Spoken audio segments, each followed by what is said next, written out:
Իրադարձությունը ճշմարտությունը պետք է արտացոլվեն պատմության մեջ, իմանալով մեր այցի նպատակը ասաց Կապանի առաջին քաղաքապետ Գագիկ Աթաջանյանը։ Ամենևին էլ նեղսրտված չեմ, պարզապես ճիշտ ու սիրուն բան չի ստացվում, երբ գրքեր են գրվում, աշխատություններ են տպագրվում ու թերթելով էջերը չես գտնում 1-2 տող քո մասին, ասում է Գագիկ Աթաջանյանը։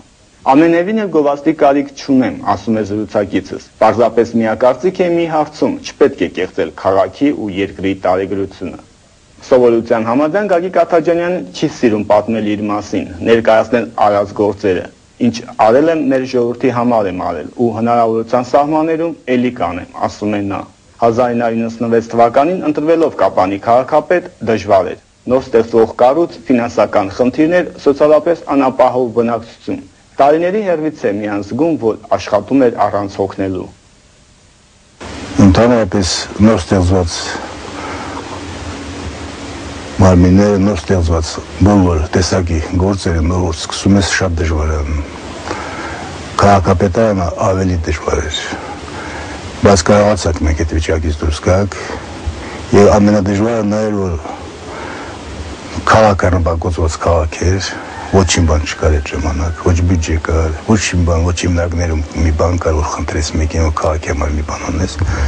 բայց էլի այդ իրավիճակից դուրս եկաք։ Ես էլ մեր ժողովրդից գոհ եմ, մեր ժողովուրդն էլ օգնեցին, իրոք այդ իրավիճակից դուրս եկի։ Այն ժամանակ իմանում եք, որ գրիշաները ռմբակոծված, տները ռմբակոծված, ժողովրդի ձեռը բան չկա, քաղաքապետարանը բյուջե չկար, բայց էլի կարողացաք այդ իրավիճակից դուրս գաք։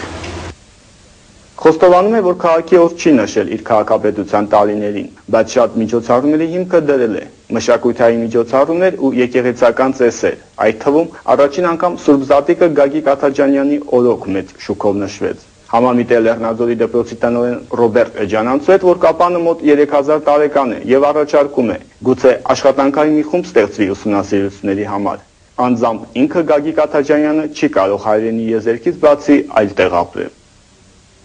Ոնց կարելի է Կապանով չկարող ես այդ քաղաքը շատ եմ սիրում եւ մեր ժողովրդին եմ սիրում եւ ով ինչ ուզում ասի, մեր ժողովրդին նման լավ ժողովուրդ չկա։ Ես սիրում եմ ժողովրդին, քաղաք սիրում եմ։ Ինչ շատ հնարավորություններ ունեի, որ ուրիշ տեղ գնա, բայց ես չեմ գնա։ Միջև էլ ես քաղաքում կմնամ։ Անկախ պաշտոնից, անկախ պաշտոնից, իհարկե անկախ պաշտոնից։ Ես երբեմն իմ պաշտոնս ցույց տվել, որ ինձ պաշտոն ունեմ։ Ինձ պետք չի, ինձ պետք է որ իրոք մարդկային ձևով ապրել ես քաղաքում։